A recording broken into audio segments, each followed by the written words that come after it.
ठोस को गर्म करने पर द्रव, द्रव को गर्म करने पर हमें क्या मिलता है? गैसीय अवस्था मिलती है। शुद्धिकरण मतलब सिंपल है, हमारे पास अशुद्धियों को दूर करना, प्योर एलिमेंट है, शुद्ध बिल्कुल, वो प्राप्त करना है।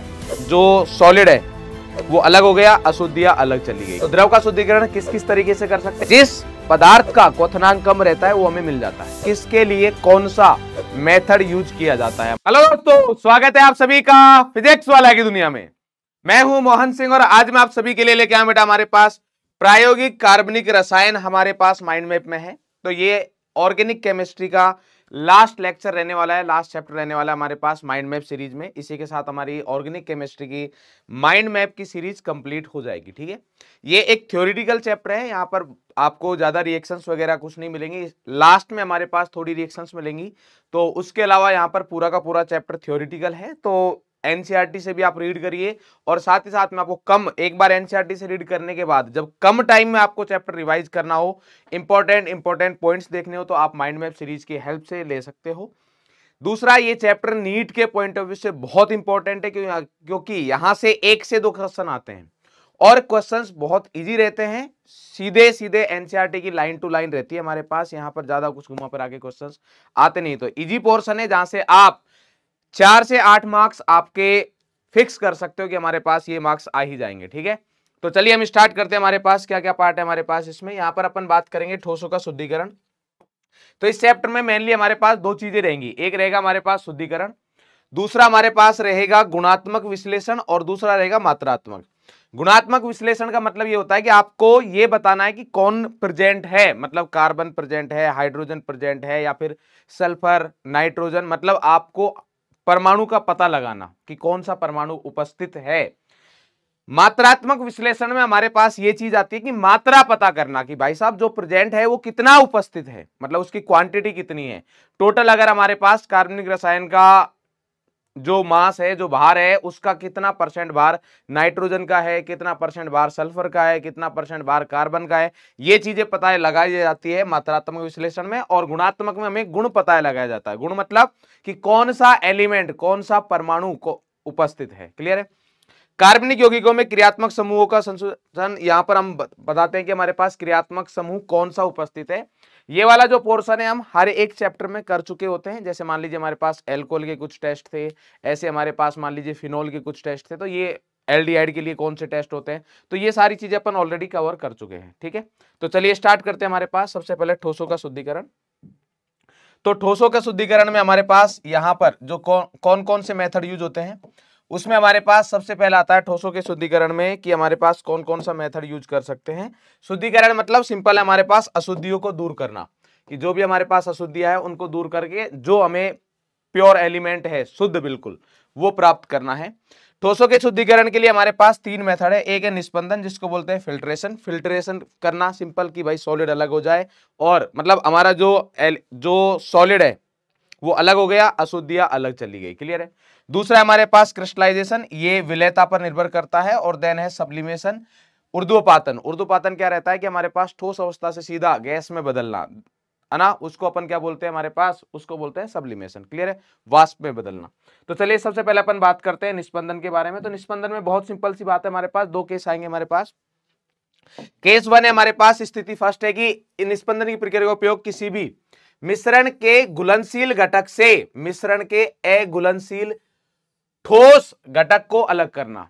अघुलनशील जो ठोस है उसको अलग कर देंगे, एक घुलनशील रहेगा एक अघुलनशील रहेगा, तो इससे हमारे पास क्या हो जाएंगे, अलग अलग हो जाएंगे। जैसे उदाहरण के लिए हमारे पास बहुत इंपॉर्टेंट है, नेफ्थलीन और यूरिया को अगर अपन पानी में घोले तो यूरिया जो है वो पानी में घुलनशील होता है। आप देखते हुए हमारे पास यूरिया तो अपन वैसे भी खेतों वगैरह में डालते हैं तो पानी में घुलनशील होता है, और जबकि नेफ्थलीन है वो क्या रहता है, अघुलनशील रहता है। तो इन दोनों से अपन फिल्टर पेपर की सहायता से अलग अलग कर सकते हैं। नेफ्थलीन है जो फिल्टर पेपर में ऊपर रह जाएगा और यूरिया पानी के साथ नीचे निकल जाएगा। तो यहाँ पर ये चीज बता रखी है कि ये हमारे पास नेफ्थलीन रह गया फॉर एग्जांपल, और यहां पर क्या आ जाएगा, हमारे पास यूरिया आ जाएगा। क्लियर है? नेक्स्ट हमारे पास इसमें स्थिति 2 आती है। स्थिति 2 में हमारे पास क्या दे रखा है, यदि किसी मिश्रण में पानी में घुलनशील घटक गर्म पानी में काफी घुलनशील है, अगर ठंडा पानी रखे तो वहां पर उसकी विलयशीलता है या घुलनशीलता वो हमारे पास क्या रहती है, कम रहती है। तो इसके लिए भी अपन क्या कर सकते हैं, हमारे पास अलग अलग हो जाएंगे हमारे पास, क्योंकि जो गर्म पानी में ज्यादा विलय है वो निकल जाएगा, और जो ठंडे पानी में हमारे पास जो कम विलय है वो हमारे पास रह जाएगा। तो यहाँ पर क्या है, तो मिश्रण को अलग अलग करने के लिए गर्म घोल का निस्पंदन आवश्यक है। तो यहाँ पर क्या है, गर्म घोल का निस्पंदन आवश्यक रहेगा हमारे पास। क्लियर है। यदि निस्पंदित किया जाने वाला घोल काफी बड़ा है तो कीप में उसके, ये बता रखा है हमारे पास, ये अगर काफी, तो यहाँ पर देखिए हमारे पास क्या दे रखा है, गर्म विलयन दे रखा है। तो यहाँ से जो भी विलय रहेगा वो यहाँ पर आ जाएगा और अविलय यहाँ पर रह जाएगा हमारे पास, जो मतलब ठंडे पानी में। क्लियर है। तो गर्म पानी की कीप का जैकेट इसमें रखी कांच की कीप में यहाँ पर क्या कर दिया जाएगा, घोल को गर्म रखता है। यहाँ पर दे रखा है किस किस के लिए, क्योंकि यहाँ पर जो ज्यादातर क्वेश्चंस आते हैं तो हमारे पास क्वेश्चंस इस तरीके से आते हैं कि किसके लिए कौन सा मेथड यूज किया जाता है। हमारे पास फिल्ट्रेशन अपन किसके लिए यूज कर सकते हैं हमारे पास, तो एक तो हमारे पास घुलनशील है, घुलनशील के लिए। दूसरा हमारे पास यूज कर सकते हैं माने कि एक हमारे पास गर्म पानी में ज्यादा विलय है और ठंडे पानी में क्या है, आंशिक विलय। एंथ्रासीन तथा बेंजोइक अम्ल के मिश्रण को अपन इस विधि द्वारा अलग अलग कर सकते हैं। यहां पर दे रखा है हमारे पास, निस्पंदन कभी कभार बहुत धीमा होता है और इसमें लंबा समय लग जाता है। ठीक है। तो इस मामले में अपन क्या करते हैं कि हमारे पास ये बुचनर कीप है, इसकी हेल्प से, और जो सक्शन पंप है ये क्या करता है, मतलब इस प्रोसेस को फास्ट कर देता है। तो हमारे पास पूछा जा सकता है कि सक्शन पंप का क्या काम है। तो सक्शन पंप का क्या काम है कि जब हमारे पास निस्पंदन धीरे होता है तो उसको तेज करने के लिए हम क्या करते हैं, निस्पंदन पंप का, सॉरी सक्शन पंप का क्या यूज करते हैं अपन। क्लियर है। नेक्स्ट आता है हमारे पास इसमें क्रिस्टलाइजेशन, क्रिस्टलीकरण। तो क्रिस्टलीकरण में क्या होता है हमारे पास, इसके लिए कब यूज किया जाता है, एक उपयुक्त विलायक चुना जाता है जो उच्च तापमान पर पदार्थ की एक बड़ी मात्रा को घोल सके और ठंडा होने पर उसी को जमा कर सके। क्लियर है। मतलब पहले अपन क्या करेंगे, जैसे गर्म किया तो घुल गया, और जब उसका क्या कर सकते हैं, क्रिस्टलाइजेशन, जैसे ठंडा होने पर वो जम जाए, और जैसे ही वो जमेगा ठोस में बदलेगा तो उसको क्या कर देंगे, अलग कर देंगे। क्लियर है। तो यहां पर हमारे पास जो आते हैं पॉइंट्स वो आते हैं, सबसे पहले आता है हमारे पास आंशिक क्रिस्टलाइजेशन। क्रिस्टलाइजेशन हो गया। अब इसमें क्या आएगा हमारे पास, आंशिक क्रिस्टलाइजेशन, जिसको बोलेंगे फ्रैक्शनल क्रिस्टलाइजेशन। यह प्रक्रिया कब की जाती है हमारे पास, जब पदार्थों के मिश्रण के दो घटक होते हैं, कौन कौन से, दोनों ही प्रयुक्त विलायक में घुल जाते हैं। क्लियर है। अब यहां पर क्या है हमारे पास, बट घुलनशीलता देखो, या तो हमारे पास अपन जो क्रिस्टलाइजेशन यूज करते हैं, क्रिस्टलीकरण यूज करते हैं, तब यूज करते हैं एक विलयशील हो, दूसरा अविलयशील हो। तो हमारे पास आराम से जो विलयशील रहेगा उसको अपन गर्म करेंगे, विलय होगा, और उसके बाद उसकी भाप अलग करके और देन उसको क्या कर देते हैं, ठंडा कर देते हैं, और जब वो हमारे पास क्या हो जाता है, सॉलिड में परिवर्तन हो जाता है। इस तरीके की चीज आपने जो लिक्विड सॉल्यूशन चैप्टर है हमारे पास, विलियन, उसमें भी आपने देखी है। क्लियर है। तो यहां पर, और दूसरा हम कब यूज करते हैं, जब हमारे पास दो जो हमारे पास पदार्थ है उनकी विलयशीलता जो है एक की कम है एक की ज्यादा है। तो क्या दे रखा है, दोनों में प्रयुक्त विलायक में घुल जाते हैं। कम घुलनशील पदार्थ पहले क्रिस्टलीकृत होगा, तो जो कम घुलनशील है वो पहले क्रिस्टलीकृत होगा, और उस तरीके से जो कम है वो पहले आ जाएगा। अब ये वाला जो प्रोसेस है बार बार करोगे तब जाके हमारे पास दोनों का शुद्धिकरण अलग अलग होगा। क्लियर है। जो हमारे पास कम, ये को इंपॉर्टेंट पॉइंट है कि पहले किसका क्रिस्टलीकरण होगा, तो जो कम घुलनशील पदार्थ है उसका क्रिस्टलीकरण क्या होगा हमारे पास, पहले होगा यहां पर। क्लियर है। नेक्स्ट आता है हमारे पास सब्लिमेशन या ऊर्ध्वपातन। सब्लिमेशन हम उन पदार्थों के लिए करते हैं जो ठोस से सीधे हमारे पास किस में बदलते हैं, गैस में या वाष्प में अपन बोलेंगे। इसमें ठोस का सीधे गैस गर्म करने पर गैसीय अवस्था में रूपांतरण शामिल होता है। ठीक है, बिना मध्यवर्ती तरल अवस्था से गुजरे। इसमें हमारे पास जो तरल अवस्था वो मिलेगी नहीं आपको, मतलब द्रव में नहीं बदलेगा। जनरली ऐसा होता है कि ठोस को गर्म करने पर द्रव, द्रव को गर्म करने पर हमें क्या मिलता है, गैसीय अवस्था मिलती है। परंतु सब्लिमेशन में हमारे पास ऐसा होता है कि ठोस से सीधा क्या मिले, गैस मिले हमारे पास। ठोस से कौन सी अवस्था मिले, गैस मिले। क्लियर। तो ऊर्ध्वपातन में हमारे पास किस किस का यूज किया जाता है, सबसे इंपॉर्टेंट है ये आया हुआ है हमारे पास। ऊर्ध्वपातन किस किस के लिए यूज कर सकते हैं अपन, I2 के लिए सॉलिड है ना, NH4Cl, कपूर, नेप्थलीन, बेंजोइक अम्ल तथा एंथ्रासीन के लिए यूज कर देते हैं। क्लियर है।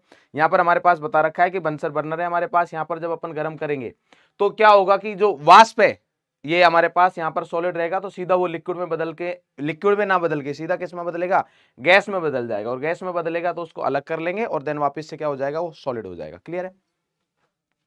इंपॉर्टेंट है हमारे पास एग्जांपल्स की किस किस के लिए अपन यहाँ पर यूज करते हैं। अब आता है हमारे पास सॉलिड का शुद्धिकरण हो गया, अब हमारे पास आएगा द्रव का शुद्धिकरण, और ये काफी इंपॉर्टेंट पॉइंट है।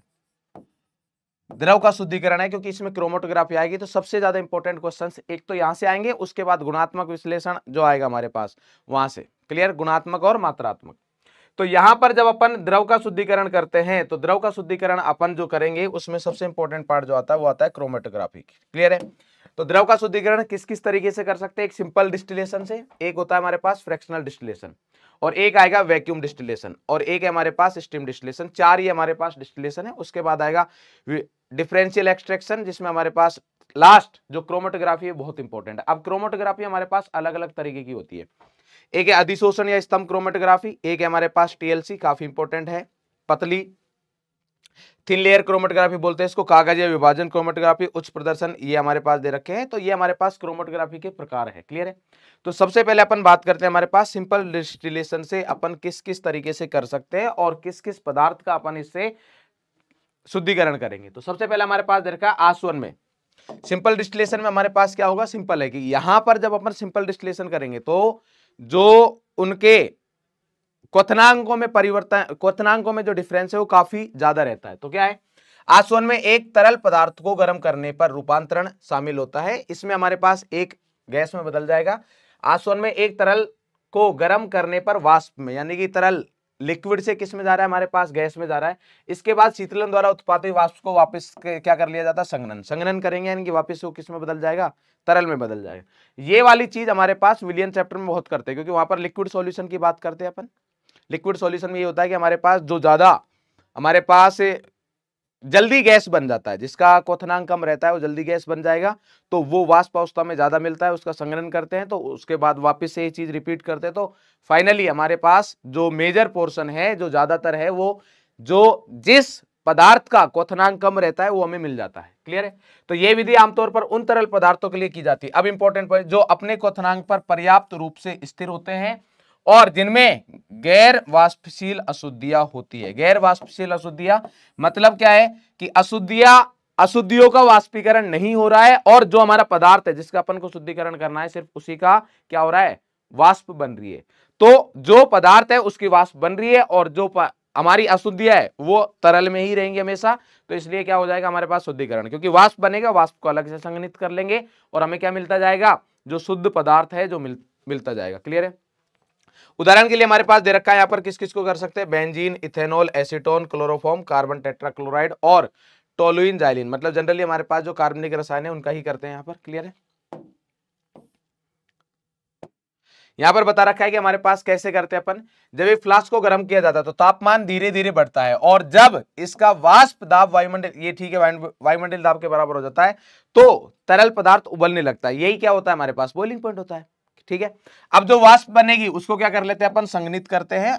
क्लियर? और संघनित करके अलग कर लेंगे। जैसे हमारे पास यहां पर है, इसमें हमारे पास क्या है? जिस चीज को अपन को अलग करना है उसका पूरा विलयन बना हुआ है। अशुद्धियां भी है, गर्म कर रहे हैं, वाष्प बनेगी, वाष्प को यहां पर संघनित कर रहे हैं। तो यहां पर ठंडा पानी रखा है, तो संघनित होने के बाद जो हमारी गैस है वो किस में चली जाएगी? इसमें चली जाएगी। क्लियर है?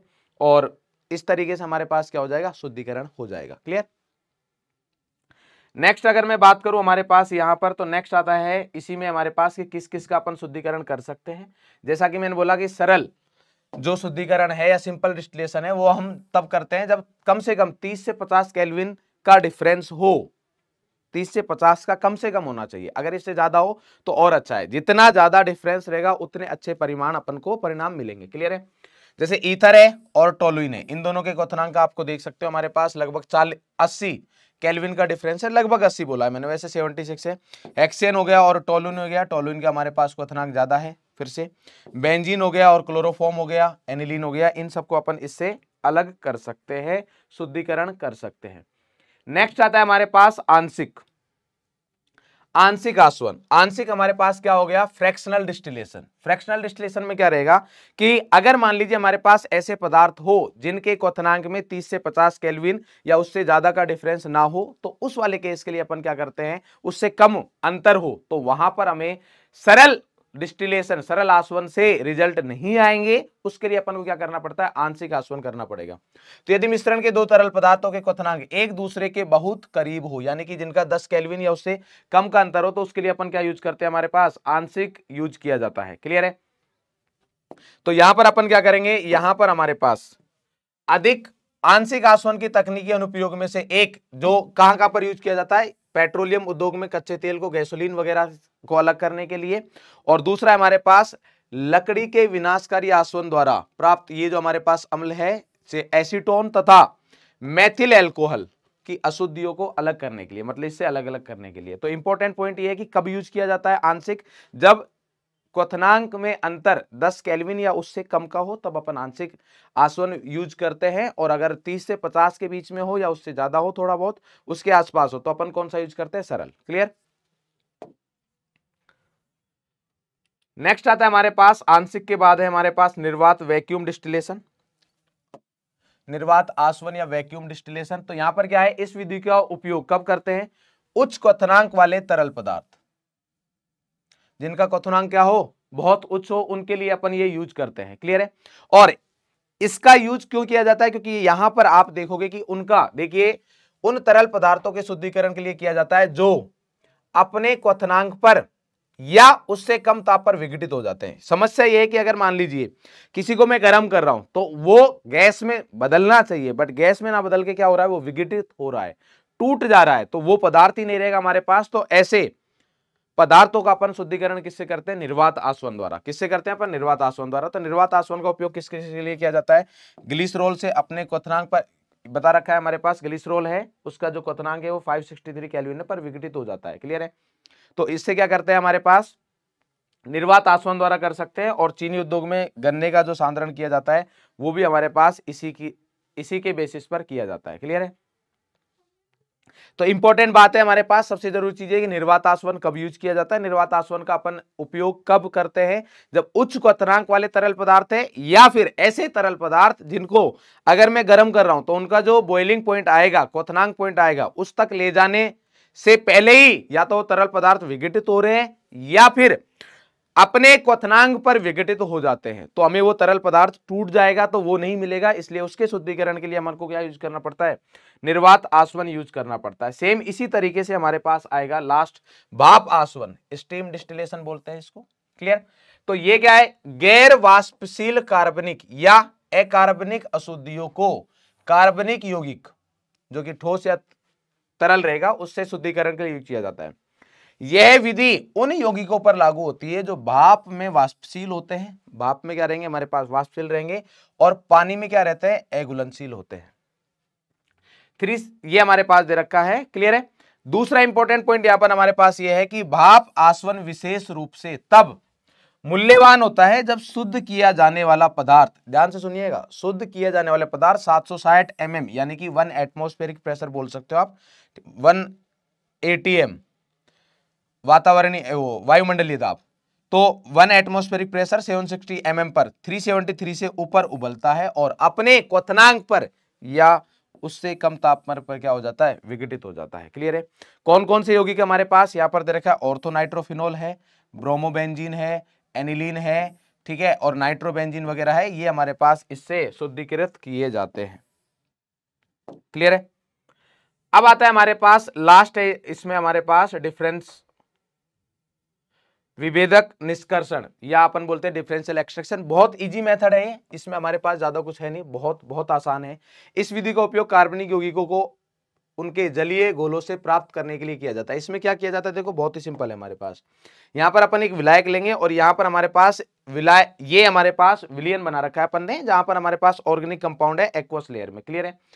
अब इसको क्या करेंगे अपन, मिक्स करेंगे। तो मिक्स करने के बाद हमारे पास होगा क्या, ये निष्कर्षण से पहले का, मिक्स करने के बाद हमारे पास जो कार्बनिक विलायक है, सॉरी जो कार्बनिक पदार्थ है, वो हमारे पास जो अपन विलायक ले रहे हैं उसमें घुलनशील रहता है, तो वो उसमें आ जाएगा, और बाकी हमारे पास जो अशुद्धियां वगैरह है वो हमारे पास जलीय विलयन में रह जाएगी। तो यहां पर हमारे पास वो पदार्थ आ जाएगा, फिर इसको अपन अलग कर लेते हैं। क्लियर है।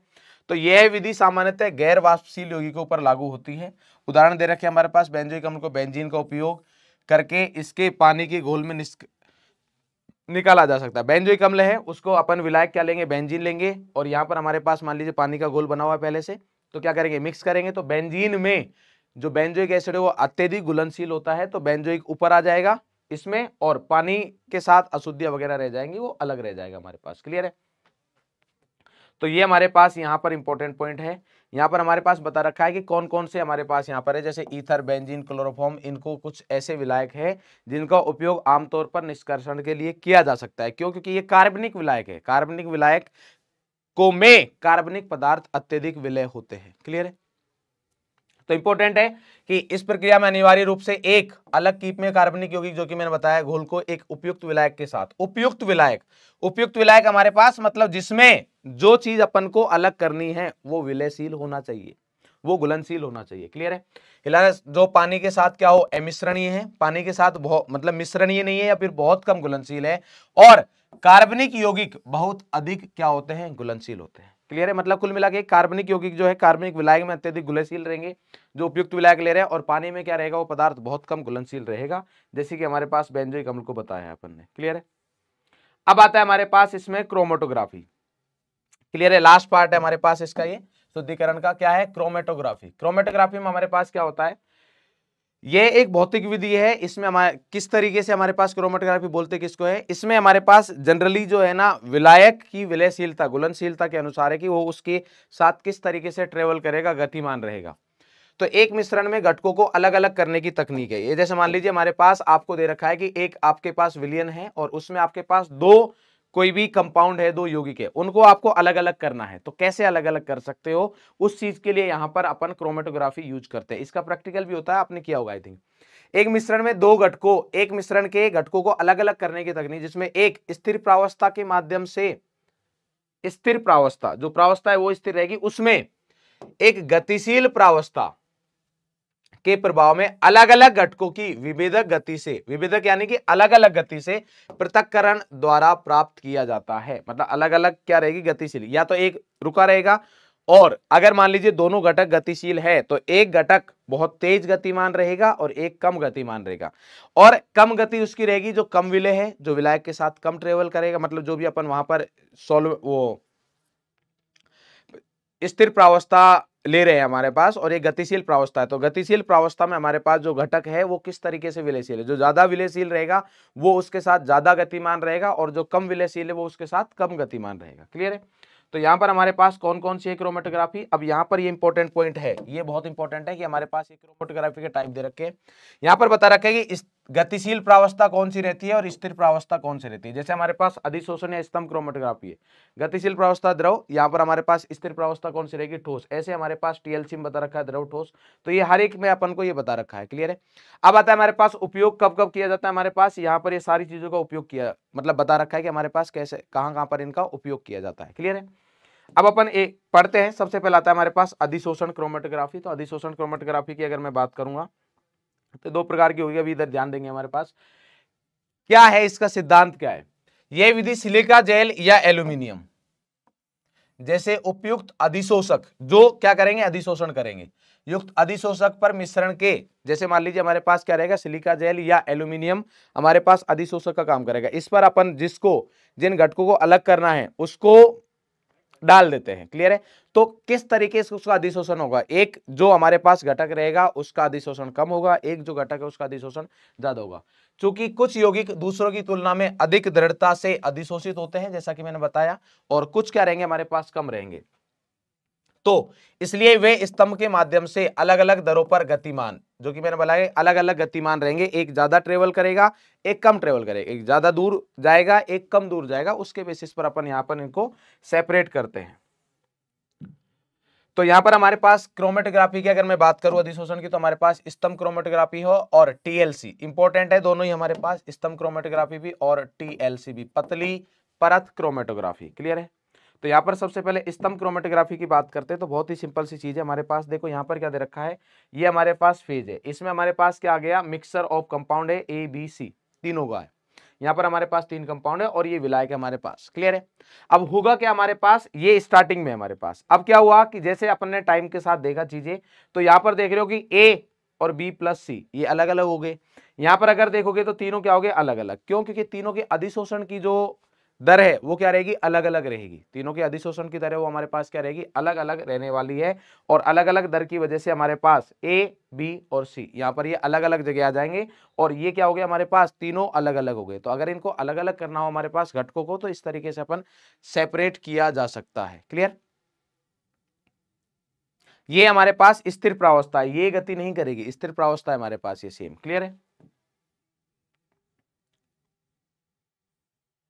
ये जो मैंने बताया ये सिलिका जेल या फिर हमारे पास एल्यूमिनियम का बनाते हैं अपन, स्थिर प्रावस्था है हमारे पास, ये बिल्कुल भी गति नहीं कर रहा है और इनमें हमारे पास अलग अलग है। अब जिस मान लीजिए जिसका ज्यादा अधिशोषण होगा, जैसे हमारे पास सी का अधिशोषण सबसे ज्यादा, ए का अधिशोषण सबसे ज्यादा हुआ है तो ए यहीं पर रुक गया, बी और सी थोड़ा आगे जा रहे हैं ना, तो उस तरीके से हमारे पास यहाँ पर रहेगा। नेक्स्ट आता है हमारे पास पतली लेयर क्रोमेटोग्राफी, जिसको थिन लेयर या टीएलसी बोलते हैं, ये हमारे पास इंपॉर्टेंट है, यहाँ से एक न्यूमेरिकल भी बनता है हल्का सा, क्लियर है। ये अधिशोषण क्रोमेटोग्राफी, इसमें हमारे पास जो पतली लेयर द्वारा प्राप्त किया जाता है, एक अधिशोषक जैसे सिलिका जेल या एल्यूमिनियम जो कि अपन ने बताया, एक पतली परत 0.2 मिलीमीटर मोटी, यहां पर ये भी पूछा जा सकता है, ये पूछा हुआ है क्वेश्चन, एनसीईआरटी में लाइन लिखी हुई है तो पूछा जा सकता है हमारे पास कि जो पतली परत अपन बना रहे हैं उसकी मोटाई कितनी रहती है, तो कितनी रहती है 0.2 मिलीमीटर रहेगी, क्लियर है। प्लास्टिक का कांच की प्लेट पर रखा जाता है। एक उपयुक्त टीएलसी प्लेट ली जाती है, प्लेट की चौड़ाई में प्रयुक्त छोर से 1 सेंटीमीटर दूरी, जो हमारे पास जैसे ये हमारे पास प्लेट है तो इसके 1 सेंटीमीटर नीचे अपन जगह रख देंगे और देन वहां पर हमारे पास बेस लाइन, क्या करेंगे, बेस लाइन अपन वहां पर बनाएंगे, क्लियर है। बेस लाइन 2 पेंसिल रेखाओं खींची जाती है, जिसमें हमारे पास बेस प्रारंभिक रेखा ये बेस लाइन हो गई और लास्ट अंतिम रेखा आएगी हमारे पास, ऊपरी रेखा को क्या बोलेंगे, फिनिश लाइन बोलेंगे, क्लियर है। अलग किए जाने वाले मिश्रण के घोल को प्रारंभिक रेखा पर एक साइड रख देते हैं, मतलब एक पॉइंट पर छोटा, जैसे हमारे पास मान लीजिए अपन ने एक लाइन यहाँ पर ड्रॉ की, डायग्राम से बताता हूं मैं आपको, डायग्राम से हमारे पास ज्यादा इजी रहेगा। ये हमारे पास बेस लाइन है, ये अपन ने सैंपल रख दिया जिसको अपन को अलग अलग करना है, ये हमारे पास क्या कर दिया अपन ने, सैंपल ले लिया जिसको अपन को अलग अलग करना है, ये बेस लाइन है हमारे पास 1 सेंटीमीटर ऊपर, क्लियर है। तब होगा क्या हमारे पास, ये जो यहाँ पर अपन ने बनाया है ये सॉल्यूशन, सॉल्वेंट बोल रहा हूं मैं इसको अभी एक बार के लिए, क्या बोल रहा हूं, हमारे पास सॉल्वेंट है ना, तो ये जो सॉल्वेंट है ये जो हमारे पास प्लेट बनाई है इस पर क्या होगा, धीरे धीरे धीरे धीरे ट्रेवल करेगा। जब यहाँ पर आएगा तो इसमें हमारे पास जो 2 घटक है वो इस विलायक में जितना ज्यादा विलय होगा तो जो घटक ज्यादा विलय होगा वो ज्यादा गति करेगा और जो घटक कम विलय होगा वो कम गति करेगा, क्लियर है।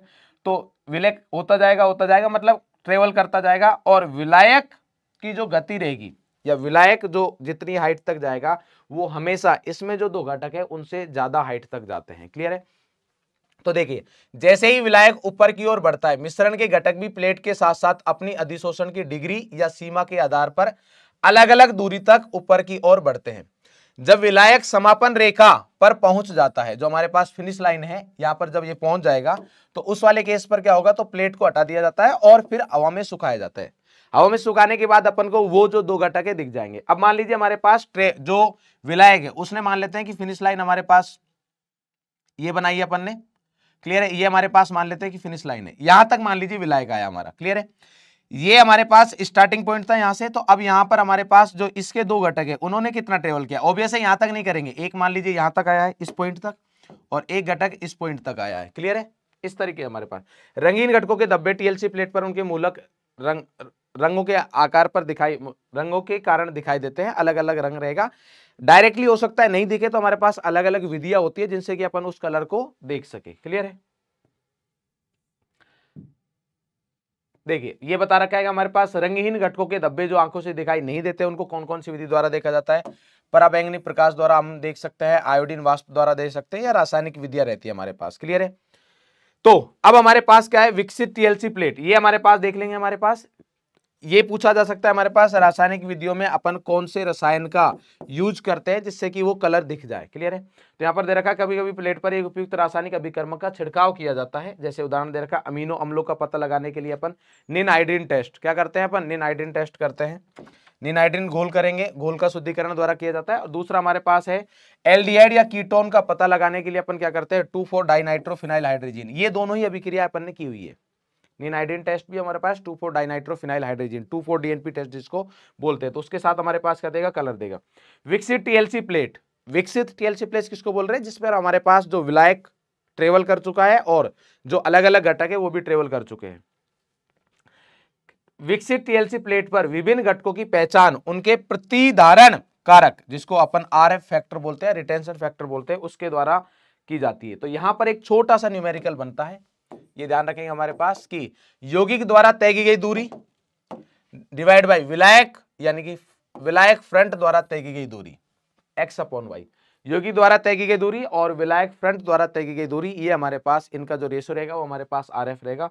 यहां से एक ये न्यूमेरिकल बन सकता है, क्लियर है। नेक्स्ट आता है हमारे पास विभाजन क्रोमेटोग्राफी। विभाजन क्रोमेटोग्राफी भी कुछ इसी टाइप की क्रोमेटोग्राफी है हमारे पास। तो विभाजन क्रोमेटोग्राफी एक द्रव द्रव क्रोमेटोग्राफी है। क्या है हमारे पास? एक द्रव द्रव क्रोमेटोग्राफी जिसमें गतिशील प्रावस्था और स्थिर प्रावस्था दोनों द्रव रहती है। दोनों ही हमारे पास क्या रहेंगे? यहाँ पर द्रव रहेंगी। पेपर क्रोमेटोग्राफी एक प्रकार, इसमें हमारे पास जो पेपर क्रोमेटोग्राफी आती है विभिन्न क्रोमेटोग्राफी है। पेपर क्रोमेटोग्राफी में जो क्रोमेटोग्राफी पेपर है वो विशेष गुणवत्ता वाले पेपर का उपयोग किया जाता है। इसमें हमारे पास जो रहता है वो मुख्य रूप से क्या रहता है? सेलुलोज रहता है। तो ये पूछा जा सकता है हमारे पास पेपर क्रोमेटोग्राफी में किस पदार्थ का वो मुख्य रूप से, मतलब किस पदार्थ से वो बने होते हैं? तो हमारे पास मुख्य क्या रहता है? उसमें सेलुलोज रहता है। क्लियर है? तो पेपर क्रोमेटोग्राफी में स्थिर अवस्था सेलुलोज नहीं है बल्कि पानी है। स्थिर प्रावस्था कौन है? पानी है। और जबकि जो ट्रेवल करेगा हमारे पास वो कौन सा है? सेलुलोज है। क्लियर है?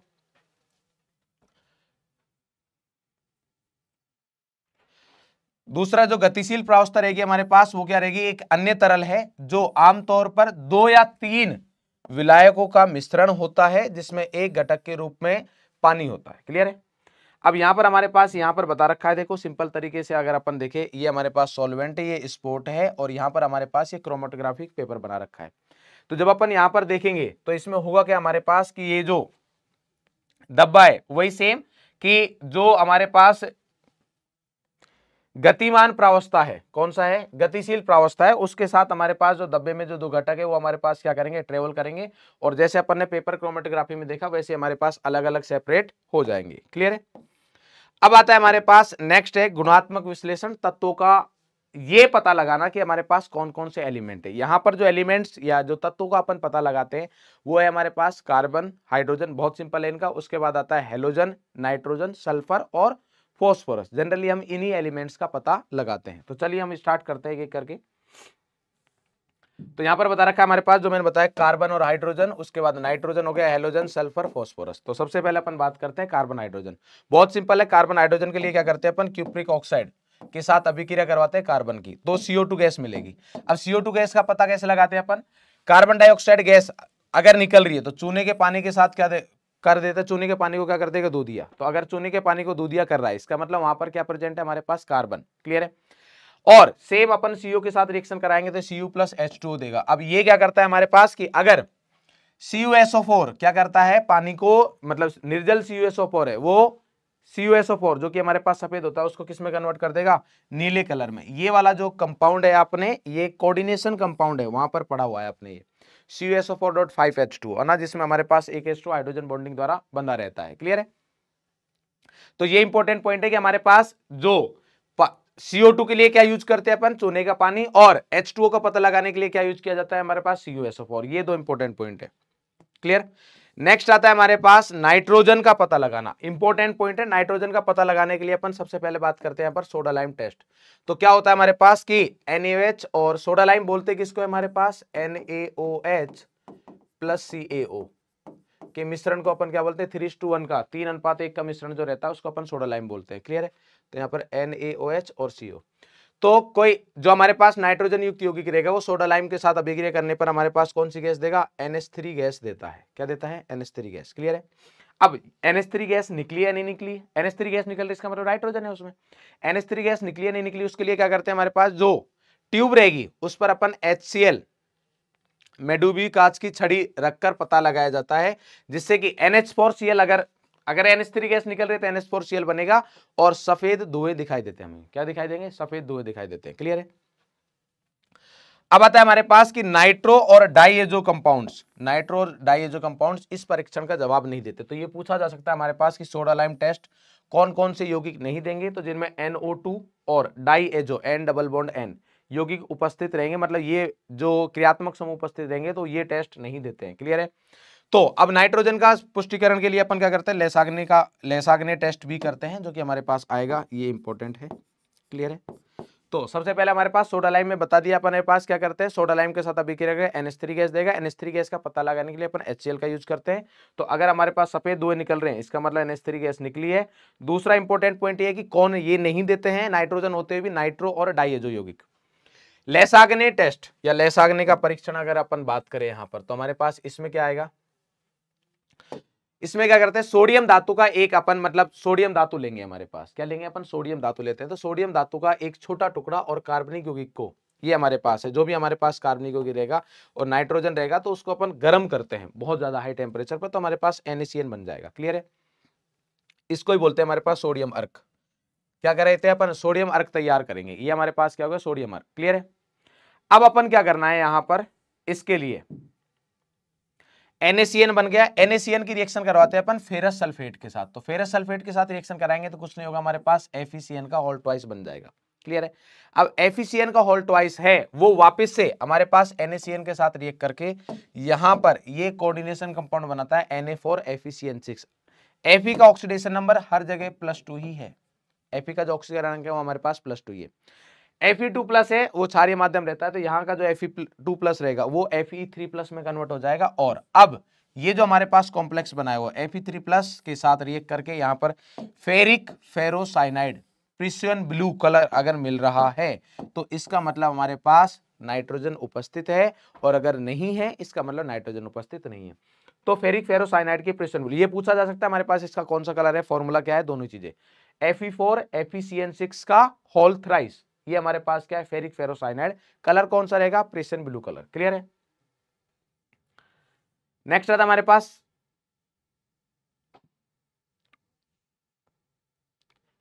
अगर मान लीजिए हमारे पास अपन जो ऑर्गेनिक कंपाउंड कार्बनिक यौगिक में पता लगा रहे हैं कि नाइट्रोजन उपस्थित है या नहीं है, तो ऐसा भी हो सकता है कि वहां पर नाइट्रोजन के साथ साथ क्या उपस्थित हो, सल्फर भी उपस्थित हो सकता है। तो उसके लिए भी अपन सेम वही सोडियम अर्क बनाएंगे। तो सोडियम अर्क के लिए हमारे पास NaCN वही करेंगे अपन, तो यहाँ पर क्या बन जाएगा, NaCNS। अब ये NaCNS अगर मान लीजिए यहाँ पर ओनली नाइट्रोजन उपस्थित हुआ तब तो हमें प्रेशन ब्लू कलर मिलेगा, बट अगर मान लीजिए हमारे पास क्या उपस्थित हुआ, सल्फर भी, तो ये जो Fe3+ के साथ रिएक्ट करके यहां पर कौन सा बना रहा था, प्रेशन ब्लू कलर। यहां पर हमारे पास कौन सा कलर मिलेगा आपको, प्रेशन ब्लू ना मिलके कौन सा मिलेगा, रक्त लाल, रेड, ब्लड रेड कलर। कौन सा मिलेगा, फेरिक सल्फोसाइनाइड का रेड, मतलब यहां पर ये कॉम्प्लेक्स बनेगा जिसका कलर कौन सा रहेगा, हमारे पास रेड कलर रहने वाला है। कौन सा कलर रहने वाला है, रेड कलर रहने वाला है। क्लियर है, तो प्राप्त रक्त लाल अवक्षेप सल्फर के साथ नाइट्रोजन की उपस्थिति की पुष्टि करता है। अगर ये मिल रहा है इसका मतलब ये कि सल्फर भी उपस्थित है, नाइट्रोजन भी उपस्थित। सर अगर ओनली सल्फर उपस्थित हुआ तो उसका कैसे पता लगाया जाता है, वो भी अपन बात करेंगे। तो अभी तक अपन ने कार्बन नाइट्रोजन का पता लगा लिया है। अगर केवल नाइट्रोजन उपस्थित हुआ तो उसके लिए अपन ने 2 टेस्ट देख लिया हमारे पास, एक सोडा लाइम दूसरा और लेसाग्ने, है ना। अब आता है हमारे पास तीसरा। अच्छा, इसमें हमने 2 देखे हैं कि अगर अकेला नाइट्रोजन हुआ तो प्रेशियन ब्लू कलर मिलेगा, सोडियम फेरिक फेरोसाइनाइड का, और उसके बाद अगर बात करें हमारे पास सल्फर उपस्थित हुआ तो हमारे पास रक्त लाल अवक्षेप मिलेगा। क्लियर है, अब आता है हमारे पास कि हेलोजन का कैसे पता लगाएंगे। तो हेलोजन के टेस्ट का नाम ही पूछ लिया जाता है हमारे पास, कौन सा टेस्ट यूज किया जाता है, तो बेल्स्टीन का परीक्षण अपन इसके लिए यूज करते हैं। हमारे पास सिंपल है कि क्या करना है, हमारे पास तांबे के तार को पहले साफ करते हैं अपन बंसन बर्नर की हेल्प से। क्लियर है, अब यहां पर हमारे पास क्या करना है कि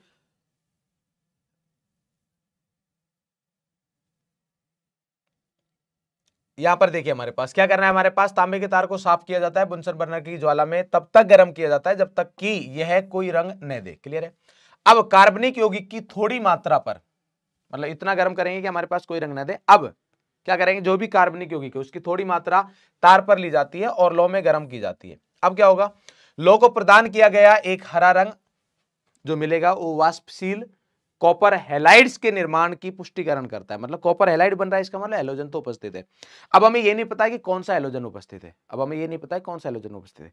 अच्छा, ये हमारे पास अगर कलर आ रहा है तो इसका मतलब ये नहीं कि हैलोजन उपस्थित है, क्योंकि कुछ और भी यौगिक हमारे पास जो ये टेस्ट देते हैं, जैसे यूरिया, थायोयूरिया, पायरिडीन और पायरोल, ऐसे यौगिक भी है जो ये टेस्ट हमारे पास दे देते हैं। क्लियर है, तो यहां पर हमारे पास ये हो गया कि यार संभावना हो गई कि हमारे पास हैलोजन उपस्थित हो सकता है। अब हैलोजन है या नहीं है तो उसके लिए अपन पुष्टिकरण करते हैं यहां से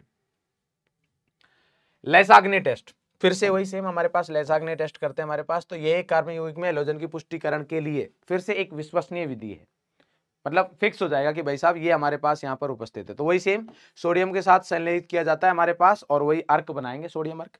तो यहाँ पर अगर Na क्लोरीन रहा तो NaCl बन जाएगा, Br रहा तो NaBr बन जाएगा, आयोडीन रहा तो NaI बन जाएगा। क्लियर है, यहां पर सबसे इंपॉर्टेंट बात यह है कि अगर हम जब ये टेस्ट कर रहे हैं हैलोजन का, तो सबसे जरूरी चीज ये है कि इसको पहले HNO3 के साथ अपन अभिक्रिया करवा लेते हैं। ये चीज पहले पूछी हुई है एग्जाम में, मेंस में, तो हो सकता है इस बार नीट में पूछी जाए, है ना।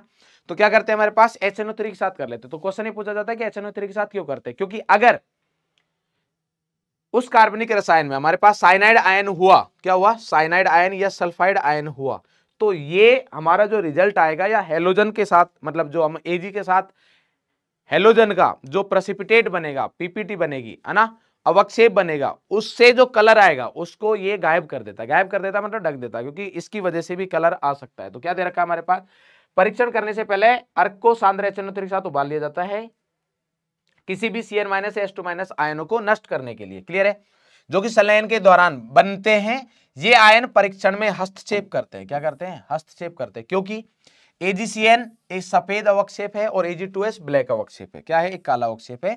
जो AgX में भी हमारे पास आगे जो बनेंगे तो उनको कवर कर देंगे। जिस मान लीजिए हमारे पास AgCl का सफेद अवक्षेप होता है और यहाँ पर हमारे पास क्या रहता है, AgCN का भी सफेद अवक्षेप रहेगा, तो फिर वो प्रॉब्लम हो जाएगी। क्लियर है, तो यहां पर हमारे पास क्या है, इन दोनों को हटाने के लिए अपन क्या करते हैं, ये NaCN वगैरह बनेगा और वहां पर क्या बनेगा, Na2S बनेगा। अगर हमारे पास साइनाइड और क्या उपस्थित हुआ, सल्फर, तो NaCN की रिएक्शन HNO3 के साथ कराएंगे तो NaNO3 बन जाएगा और HCN, तो HCN जो है उसकी वाष्प बन जाएगी। सेम H2S गैस है, निकल जाएंगे दोनों। तो जो हमारे पास सल्फाइड आयन है और साइनाइड आयन है वो बाहर निकल चुके हैं। क्लियर है, अब AgNO3 के साथ अपन इनकी अभिक्रिया करवाते हैं। जो अपन NaCl, NaBr, NaI बनाया है, तो यहां पर हमें अगर AgCl मिल रहा है तो सफेद अवक्षेप मिलता है, Br है तो हल्का पीला और AgI है तो क्रीम युक्त पीला या गहरा पीला कलर मिलेगा। क्लियर है, यदि Cn- H2- शेष रहते हैं तो उस वाले केस में अपन क्या करते हैं कि इनके साथ वही सेम जैसा मैंने बुलाया कि अगर AgCN का कौन सा मिलेगा, सफेद अवक्षेप, और Ag2S का कौन सा मिलता है, काला अवक्षेप, जो कि अपन यहां पर ऑलरेडी बात कर चुके हैं। नेक्स्ट हमारे पास आता है सल्फर। तो सल्फर के लिए हमारे पास बहुत इजी है, यहां पर वही सेम Na के साथ हीट करेंगे तो क्या बनेगा, हमारे पास Na2S मिलेगा। अब H2- की पुष्टि के लिए हमारे पास क्या होगा, Na2S की जो अभिक्रिया है वो किसके साथ कराएंगे, सोडियम नाइट्रोप्रोसाइड। ये पूछा जा सकता है हमारे पास, सोडियम नाइट्रोप्रोसाइड का फॉर्मूला क्या होता है, सोडियम नाइट्रोप्रोसाइड क्या होता है, Na2FeCN5NO। यहाँ पर Fe का ऑक्सीकरण अंक वगैरह पूछा जाता है, जो कि आपने कोऑर्डिनेशन कंपाउंड में पढ़ा है। तो यहाँ पर अगर हमारे पास बैंगनी कलर का संकुल प्राप्त हो रहा है तो इसका मतलब क्या है, हमारे पास यहाँ पर सल्फर की उपस्थिति है। तो एक तो ये है, दूसरा हम क्या करते हैं, एक टेस्ट और है, इसके दो टेस्ट है हमारे पास। दूसरा ये कि अगर मैं एसिटेट का मतलब लेड का एसिटेट सॉल्ट है हमारे पास, तो उसके साथ भी हमारे पास ये अभिक्रिया करके क्या बनाता है, काला अवक्षेप बनेगा। तो एक तो बैंगनी है अगर मैं किसके साथ करा रहा हूं, सोडियम नाइट्रोक्लोराइड के साथ, और अगर मैं यहाँ पर लेड एसिटेट के साथ करवाता हूं तो हमारे पास काला अवक्षेप मिलेगा। क्लियर है, ये दो से हमारे पास पुष्टिकरण हो जाएगा किसका, सल्फर का। अब लास्ट आता है हमारे पास फॉस्फोरस का। तो फॉस्फोरस के लिए हमारे पास क्या करते हैं, इंपॉर्टेंट पॉइंट है, Na2O2 यूज किया जाता है, ऑक्सोन बोलते हैं या सोडियम परऑक्साइड। ये क्यों यूज किया जाता है, क्योंकि यहां पर अपन जो हमारे पास फॉस्फोर है, ये फॉस्फोरस को फॉस्फेट में कन्वर्ट कर देता है। किसमें कर देता है, फॉस्फेट में, क्योंकि ये ऑक्सीकारक है तो इसको क्या कर देगा, ऑक्सीकरण। तो यहां पर अपन को क्या मिल गया, सोडियम फॉस्फेट मिल गया है। अब सोडियम फॉस्फेट की अभिक्रिया अपन एसीटोन के साथ कराते हैं तो यहाँ पर फॉस्फोरिक एसिड मिल जाएगा, और फॉस्फोरिक एसिड की अपन अभिक्रिया अमोनियम मोलिब्डेट के साथ करवाते हैं तो यहां पर हमारे पास अमोनियम फॉस्फो मोलिब्डेट मिलेगा। क्लियर है, जिसका कौन सा अवक्षेप मिलता है, पीला अवक्षेप मिलता है। कौन सा मिलता है, पीला अवक्षेप। क्लियर है, तो ये फॉर्मूला इंपॉर्टेंट है, थोड़ा पूछा जा सकता है तो याद रखेंगे। क्लियर, ये हमारे पास जितने भी यौगिक थे उनका गुणात्मक विश्लेषण हो गया। अब है हमारे पास मात्रात्मक विश्लेषण। क्या है, मात्रात्मक विश्लेषण मतलब ये बताना कि कितना कितना हमारे पास उपस्थित रहेगा। क्लियर, तो सबसे पहले हमारे पास आता है कार्बन और हाइड्रोजन का आकलन करना। क्या करना, कार्बन और हाइड्रोजन का आकलन करना। तो ये बहुत सिंपल है, हमारे पास कार्बन और हाइड्रोजन का आकलन करना। एक बार ये पता लगे कि हमारे पास कार्बन और हाइड्रोजन है तो सिंपल है, हमारे पास क्या करेंगे, जो भी हमारे पास कार्बनिक यौगिक है उसका अपन क्या करवाएंगे, कंबसन करवाएंगे। क्या करवाएंगे, कंबसन। तो जब कंबसन करवाएंगे हमारे पास O2 के साथ तो यहां पर अपन को क्या मिलेगा, CO2 मिलेगा। जितना भी कार्बन रहेगा वो CO2 में कन्वर्ट हो जाएगा और जितना भी हाइड्रोजन वो H2 में कन्वर्ट हो जाएगा। यहां पर हमारे पास एक ट्यूब बना रखी है जिसमें CaCl2 है। अब CaCl2 क्या करता है, जितना भी H2 आएगा उस सबको एडजॉर्ब अधिशोषित कर लेगा। तो यहां पर CaCl2 का हमें मास पता है, तो उसके अलावा H2 आएगा वो अधिशोषित हो जाएगा तो H2 का मास एक्स्ट्रा आ जाएगा। तो टोटल मास में से अगर मैं CaCl2 का मास हटा दूंगा तो मुझे पता चल जाएगा कि H2 का मास कितना है। क्लियर है, जो CO2 गैस है वो यहां से सीधी निकल जाती है। अब CO2 गैस कितनी निकली उस चीज का पता लगाने के लिए अपन क्या करते हैं, अगली ट्यूब में हमारे पास KOH है। KOH कैसा है, खुद क्षारीय है, और CO2 गैस जो रहती है वो अम्लीय रहती है। तो यहां पर क्या रहेगा, CO2 गैस आ जाएगी पूरी की पूरी। क्लियर है। और यहां से अपन इसका मास कैलकुलेट कर लेंगे, तो यहां से अपन को CO2 का मास पता लग जाता है। क्लियर है। और फिर आपको ये पता लगाना है कि H2O का मास कितना है, तो वहां से आप हाइड्रोजन के मोल्स और हाइड्रोजन का मास पता लगा सकते हो। CO2 के मोल्स मिलने के बाद CO2 का मतलब number of carbon atoms, carbon उनका मास, सब कुछ पता लगा सकते हैं। क्लियर है। और कभी भी आपको परसेंटेज कार्बन या परसेंटेज किसी भी पदार्थ का अगर परसेंटेज कैलकुलेट करना है, तो उसका मास, उस एलिमेंट का mass of element divide by total mass, मतलब जो कार्बनिक मास ऑफ कार्बनिक यौगिक हर एक में, चाहे किसी का भी करना हो, इनटू क्या आ जाएगा 100। तो यहां से अपन ये चीज कैलकुलेट कर लेंगे। क्लियर। नेक्स्ट आता है हमारे पास नाइट्रोजन का। तो नाइट्रोजन के लिए सबसे इंपॉर्टेंट चीज तो ये कि यहां पर ये डायरेक्ट ये पूछ लिया जाता है कि नाइट्रोजन के मात्रात्मक विश्लेषण के लिए, मात्रा पता लगाने के लिए हमारे पास कौन से टेस्ट यूज किए जाते हैं। तो यहाँ पर दो है, एक है ड्यूमाज मेथड और एक है हमारे पास जेल्डल मेथड, जो अपन अभी आगे पढ़ेंगे। ड्यूमाज मेथड में इंपॉर्टेंट है कि कौन सी गैस निकलती है, N2 गैस। ये पूछ लिया जाता है हमारे पास ड्यूमाज, इसमें कौन सी गैस निकलती है, N2 गैस। तो यहाँ पर क्या दे रखा है हमारे पास, ये कार्बनिक यौगिकों को काले CO के साथ गर्म करने पर कुल मिला के हमारे पास यहाँ पर कौन सी निकलेगी, डाई नाइट्रोजन गैस निकलती है। KOH के साथ ऊपर क्या मिलेगा, डाई नाइट्रोजन एकत्र किया जाता है। क्लियर है। तो डाई नाइट्रोजन हमारे पास मिल जाएगा। डाई नाइट्रोजन एक गैस है, तो उसके लिए P1V1 upon T1 is equal to P2V2 upon T2 लगा के वहां से उसके अपन प्रेशर कैलकुलेट हो जाएगा। प्रेशर कैलकुलेट होने के बाद मैं उसके मोल्स कैलकुलेट कर सकता हूं, और मोल्स कैलकुलेट होने के बाद नाइट्रोजन का अमाउंट कैलकुलेट हो जाएगा। यहां से आप कैलकुलेट कर सकते हो चीज। क्लियर।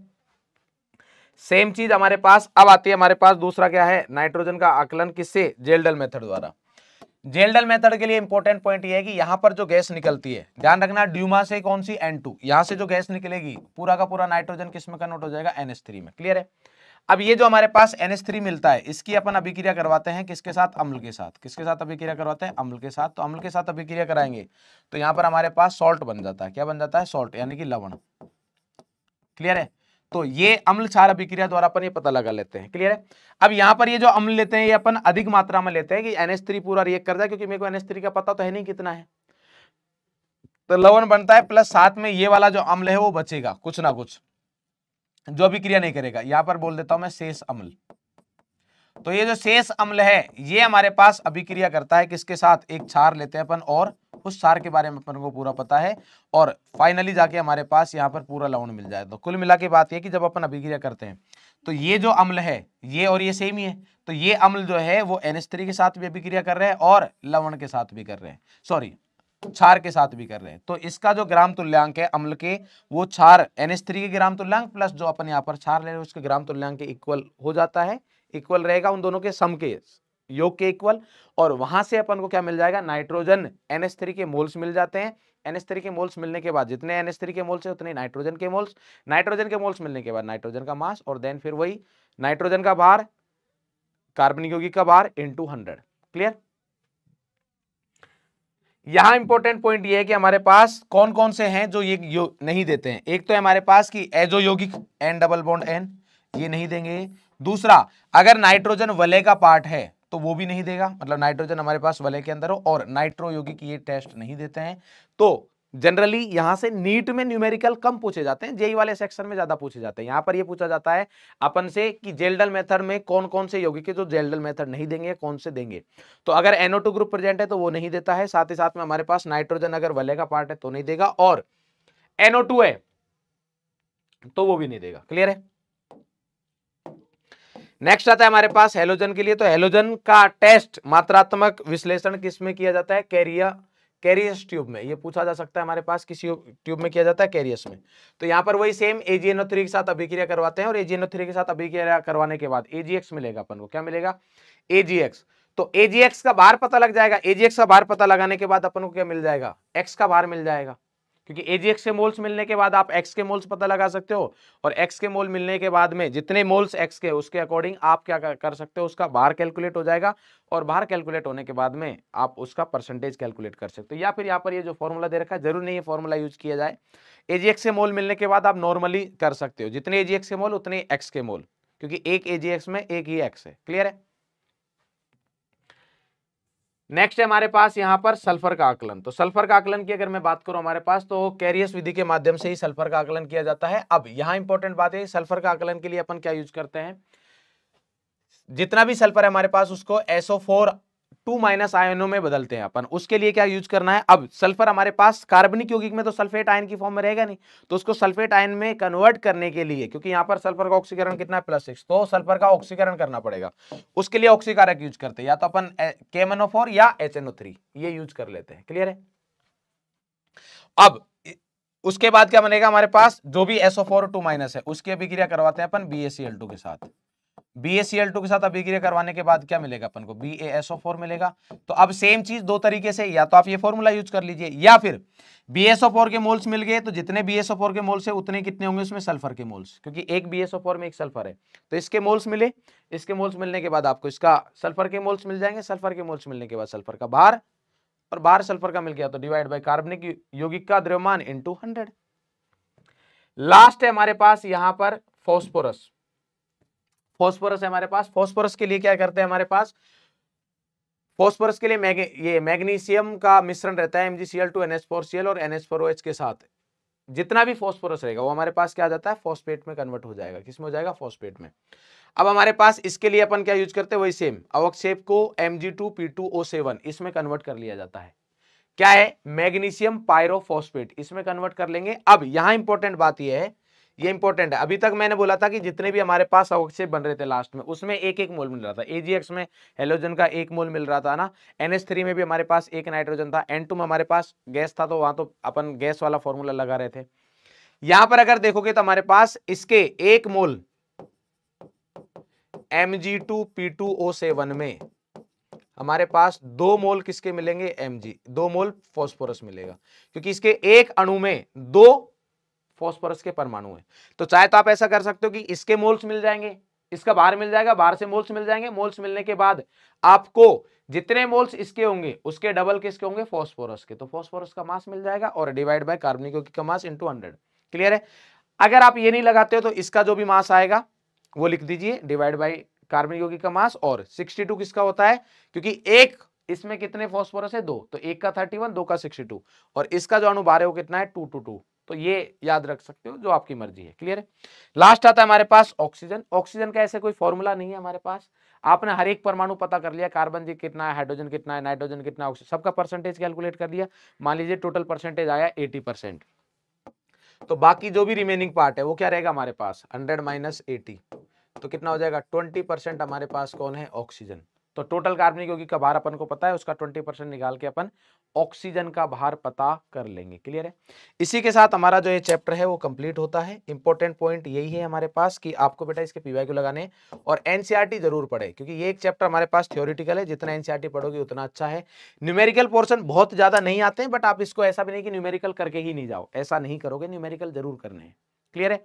ठीक है। इसी के साथ हमारा जो माइंड मैप है वो कंप्लीट होता है। फिर से बता रहा हूं कि जब भी आपको कम टाइम में रिवीजन करना हो तो उसके लिए आप माइंड मैप सीरीज का बिल्कुल यूज करें। ठीक है। क्योंकि जितने भी पहले भी मैंने जब माइंड मैप सीरीज स्टार्ट की थी तब भी बताया, अभी भी बता रहा हूं कि जब पहले जो लोग सेलेक्टेड है जिनके 650+ मार्क्स भी आए, 680 690, उन बच्चों से भी जब हमने रूबरू किया, उनसे पूछा कि यार तुम रिवीजन के लिए क्या यूज करते, तो उन्होंने भी यही बताया कि सर हमने माइंड मैप यूज किया है। इससे पहले अपने हिंदी माध्यम के माइंड मैप नहीं थे, बट जब ये हमें पता लगा कि यार इतना ज्यादा यूज हो रहा है माइंड मैप, इवन टॉपर बच्चे भी यूज कर रहे हैं, तब ही हिंदी मीडियम का माइंड मैप लाया गया कि यार हिंदी माध्यम के छात्रों के लिए भी ये चीज होनी चाहिए, तो आप इसको यूज कर सकते हो। बट फिर से बोल रहा हूं, ये चीजें रिवीजन के लिए है, ऐसा ना हो कि आप डायरेक्टली यहाँ पर पढ़ने आ जाओगे, क्योंकि पढ़ने आओगे तो आपको चीजें समझ में नहीं आएंगी। बट अगर आपने एक बार पढ़ी हुई है तो चीजें दिमाग में पूरी रिवाइज हो जाएंगी। क्लियर है। माइंड में बैठ जाएंगे, क्योंकि ये है ही माइंड मैप हमारे पास। क्लियर है। तो आई होप आप सब लोग इसका यूज करेंगे। ठीक है। All the very best for the exam. मिलते हैं नेक्स्ट लेक्चर में, तब तक के लिए हंसते रहे, मुस्कुराते रहे, स्वस्थ रहे, और हाँ, पढ़ाई जरूर करते रहे। Thank you.